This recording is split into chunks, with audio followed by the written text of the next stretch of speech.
चल रही टॉपिक इतना ही।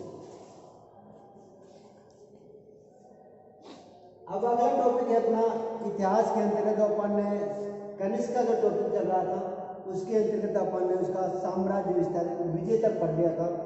उसका पढ़ते कनिष्क का साम्राज्य विस्तार कहाँ तक उसका साम्राज्य विस्तार था। कनिष्क का साम्राज्य विस्तार इसकी विजय के बारे में अध्ययन अपन ने कल किया था। आज इसका साम्राज्य कहाँ कहाँ तक फैल गया था। कनिष्क अपने पराक्रम के बल पर एक विशाल साम्राज्य स्थापित किया। भारत के बाहर भी कनिष्क का साम्राज्य, भारत के बाहर भी कनिष्क का साम्राज्य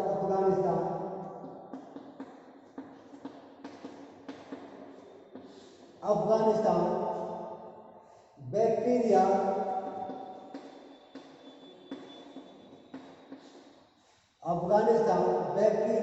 कास्का,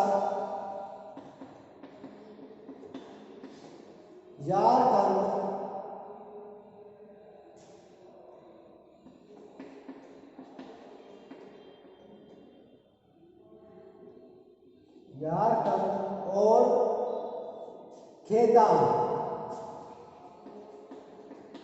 यानी कि भारत के बाहर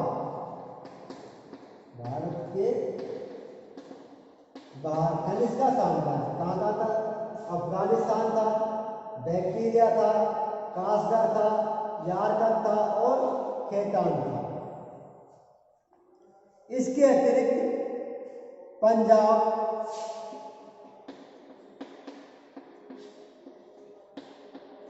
कश्मीर,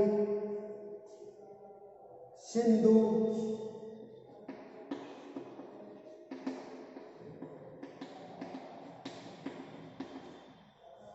उत्तर प्रदेश आदि उसके साम्राज्य में सम्मिलित था। राजबली पांडे ने लिखा है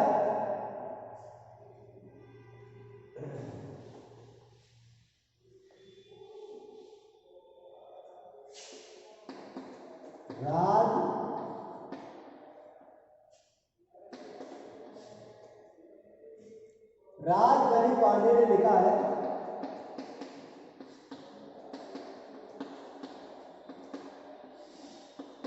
क्या लिखा राजबली पांडे ने। कनिष्क एक बहुत बड़ा विजेता था। कनिष्क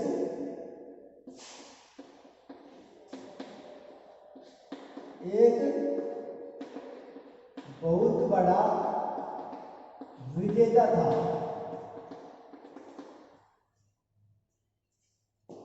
उसने एक अंतरराष्ट्रीय साम्राज्य की स्थापना की।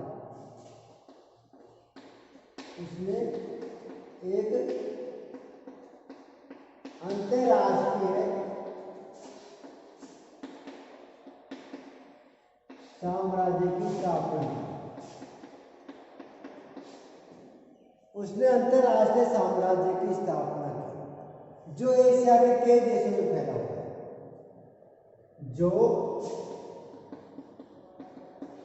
जो एशिया के कई देशों में फैला हुआ है।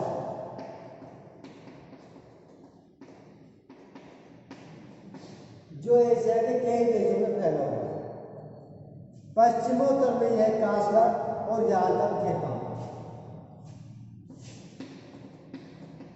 पश्चिमोत्तर में यह झारखंड, खेतान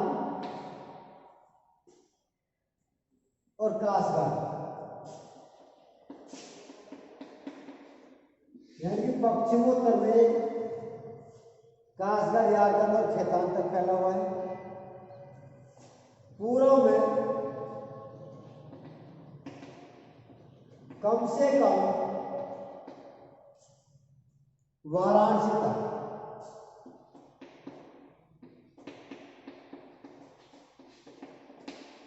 पूर्व में कम से कम वाराणसी तक दक्षिण में अरब सागर के छोर, दक्षिण में अरब सागर के छोर और मथुरा तक विस्तृत है, और मथुरा तक विस्तृत है। हम देखते उत्तर में अगर बात करते हैं कश्मीर के आसपास का क्षेत्र, तो उसका साम्राज्य विशाल साम्राज्य के रूप में फैला हुआ था। इसके बाद में कनिष्क की सांस्कृतिक उपलब्धि,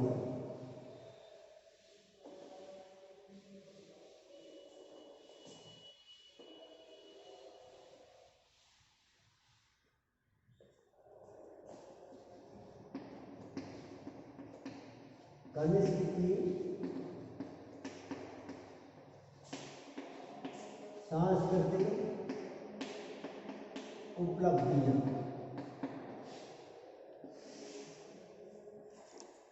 कनिष्क की सांस्कृतिक उपलब्धियों पहले ले लीजिए हम साहित्य।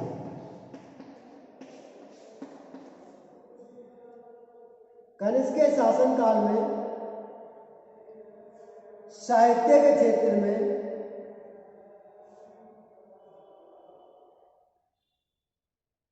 उल्लेखनीय उन्नति की। कनिष्क विद्वानों और साहित्यकारों का आश्रयदाता भी था।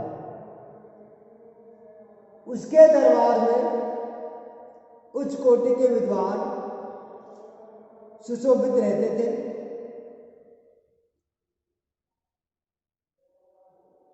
उसके दरबार में सबसे महान साहित्यकार अश्वघोष था।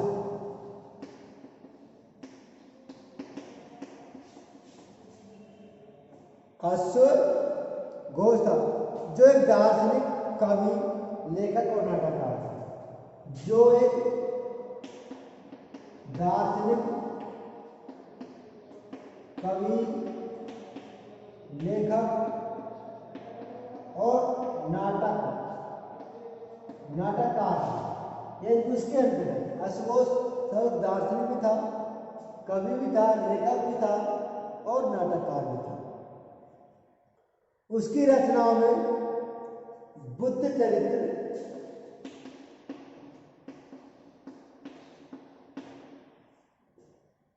सौंदर्यानंद उल्लेखनीय।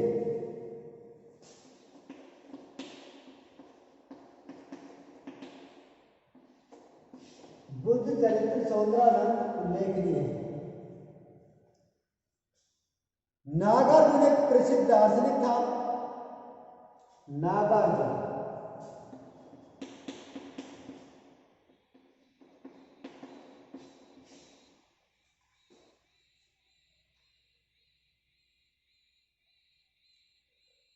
नागार्जुन एक प्रसिद्ध दार्शनिक था जिसने शून्यवाद के सिद्धांत को प्रतिपादित किया।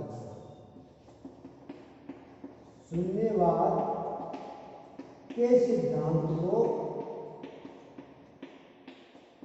प्रतिपादित किया था।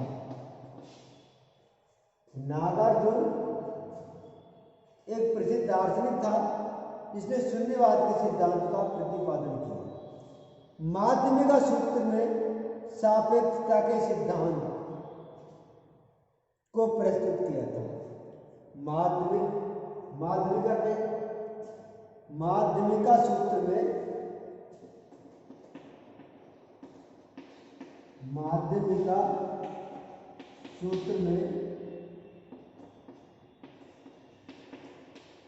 सापेक्षता के सिद्धांत को प्रस्तुत किया। वसुमित्र कनिष्क के दरबार का प्रसिद्ध विद्वान था। वसुमित्र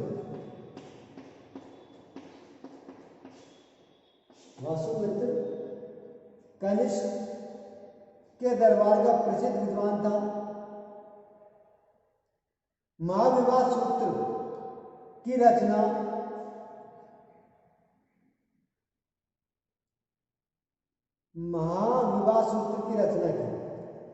चरक आयुर्वेद का प्रसिद्ध विद्वान। चरक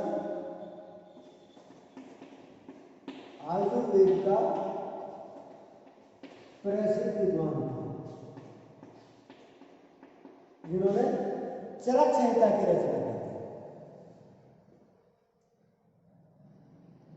जो आज भी चिकित्सकों के लिए श्रद्धा का विषय है। क्या लिखी इसने? चरक संहिता, जो आज भी चिकित्सकों के लिए श्रद्धा का विषय बना है। इसके बाद आती कला।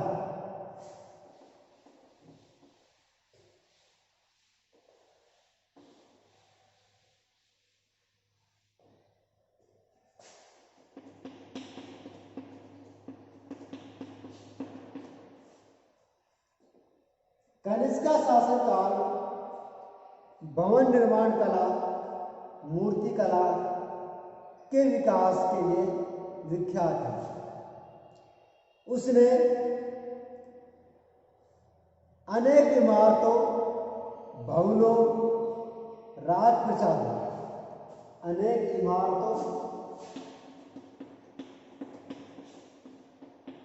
भवनों,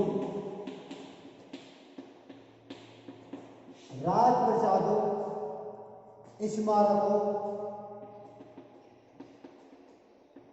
मठों,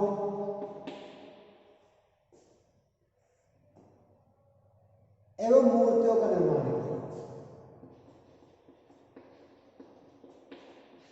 यानी कि उन्होंने अपने शासनकाल के अंदर इमारतों, भवनों, राजप्रासादों, स्मारकों, मठों, मूर्तियों का निर्माण किया।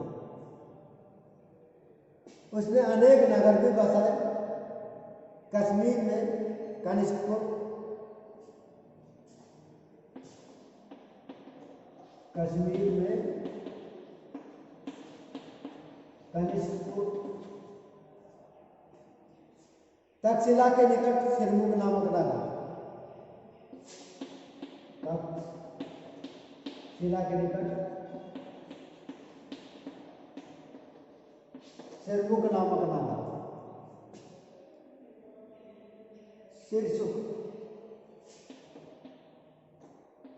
सिरसुख नामक नगर बसाया। इसके अतिरिक्त उसने अपनी राजधानी पेशावर में अनेक सुंदर इमारतों, स्मारकों से सुसज्जित करवाया। उसने भगवान बुद्ध की स्मृति में बुर्ज बनवाया।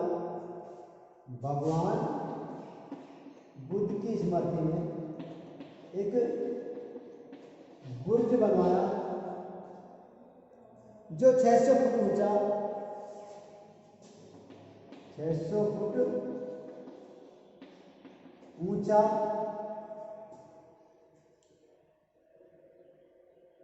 जो 600 फुट ऊंचा था। उसने 14 मंजिलें थी और उस पर लोहे का एक शिखर बना हुआ था, जिसके चारों ओर भगवान बुद्ध की अनेक मूर्तियां बनी हुई थी।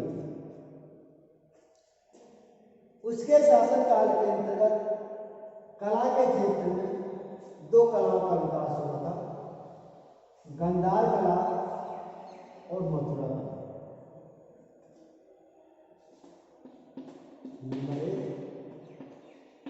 गांधार कला, दूसरी है मथुरा कला। गांधार कला और मथुरा कला।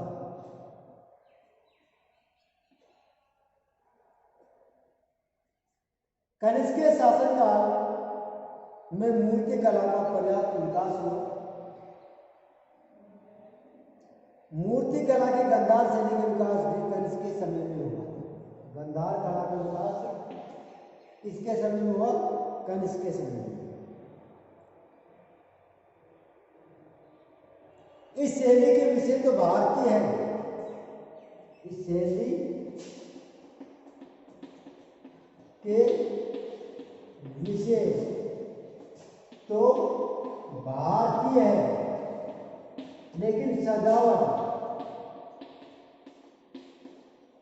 का ढंग है, जो सजावट है वह यूनानी पद्धति पर की जाती है। किस पर की जाती है? यूनानी पद्धति पर की जाती है। यानी कि शैली का विषय भारतीय, लेकिन जो सजावट का जो ढंग है, सजावट का जो है वह यूनानी। भगवान बुद्ध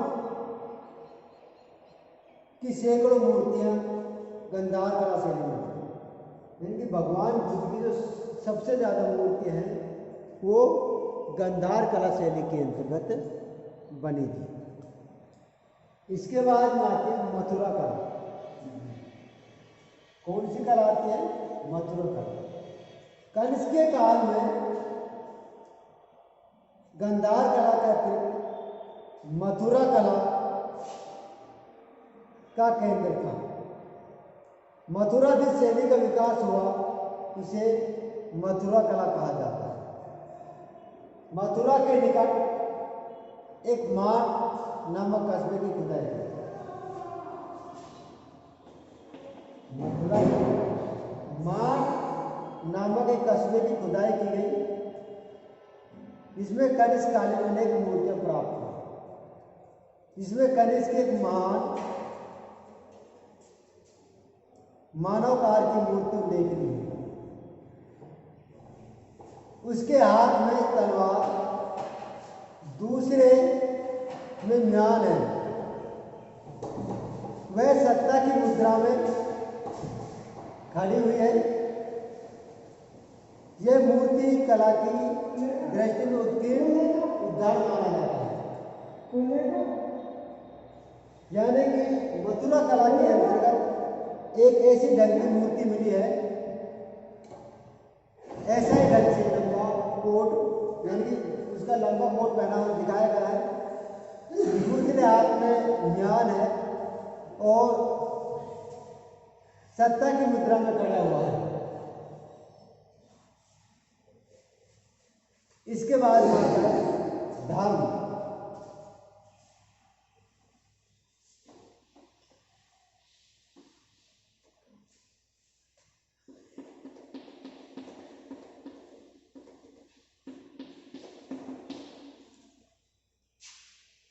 कनिष्क के सिक्कों पर यूनानी, ईरानी, हिंदू कला, ईरानी, यूनानी, हिंदू,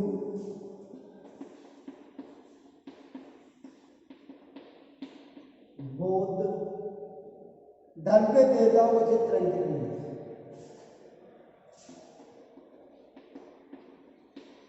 देवताओं के चित्र मिलते हैं, जिनसे यह निष्कर्ष निकलता है कि कनिष्क का धार्मिक दृष्टिकोण सहिष्णुपूर्ण और वह सभी धर्मों का आदर करता था। वह सभी धर्मों का आदर करता था, परंतु इसमें कोई संदेह नहीं कि वह बौद्ध धर्मावलंबी था। ऐसा प्रतीत होता है कि उसने पाटलिपुत्र पर विजय प्राप्त करने के बाद अश्वघोष के जब संपर्क में आया था, अश्वघोष के जब संपर्क में आया था तब उसने बौद्ध धर्म स्वीकार कर लिया और कनिष्क के शासनकाल के अंतर्गत ही बुद्ध की चौथी बौद्ध संगति विश्वामित्र की अध्यक्षता में और उपाध्यक्ष अश्वघोष था हुई थी। इसमें 500 बौद्ध भिक्षुओं ने भाग लिया था। वो कश्मीर के अंतर्गत कोंडलवन विहार कश्मीर में हुई थी और उसने कनिष्क ने 78 ईस्वी में शक संवत भी चलाया था। तो हम देखते हैं कनिष्क के जो शासनकाल था वह 23 वर्ष तक के राज्य में 23 वर्ष तक राज्य किया। इसका राज्य रहने की तिथि 78 से 101 ईस्वी मानी। 78 से लेकर 101 ईस्वी में उसकी मृत्यु हो जाती है। 23 वर्ष के शासनकाल के अंतर्गत उन्होंने अपने साम्राज्य को महत्वपूर्ण योगदान दिया था। अब आता है कनिष्क का अंत। बौद्ध ग्रंथों और चीनी अनुवादों में इसकी मृत्यु संबंधी अनुश्रुति सुरक्षित है। उसे पता चलता है कि उसकी अतिशाप, लोलुपता, निर्दयता, महत्वाकांक्षा से पंजाब में भारी असंतोष फैल गया। निरंतर युद्धों से सैनिक तंग आ गए थे और उसके विरुद्ध विद्रोह खड़ा हो गया। एक बार जब वह उत्तरी अभियान पर जा रहा था तो मार्ग में बीमार पड़ गया और उसके सैनिकों ने लिहाफ से उसका मुंह ढककर मुकद्दरों की तरह पीट पीट कर मार डाला। यह कथा कहाँ तक सही है यह नहीं कहा जा सकता, लेकिन उसका अंत दुखद ही रहा। तो हम देखते हैं कि कनिष्क साम्राज्य था तो एक महत्वपूर्ण साम्राज्य के अंतर्गत आता है। अगला जो टॉपिक है, अगला जो है उसको अपन अगली वीडियो के अंतर्गत करवाया जाएगा।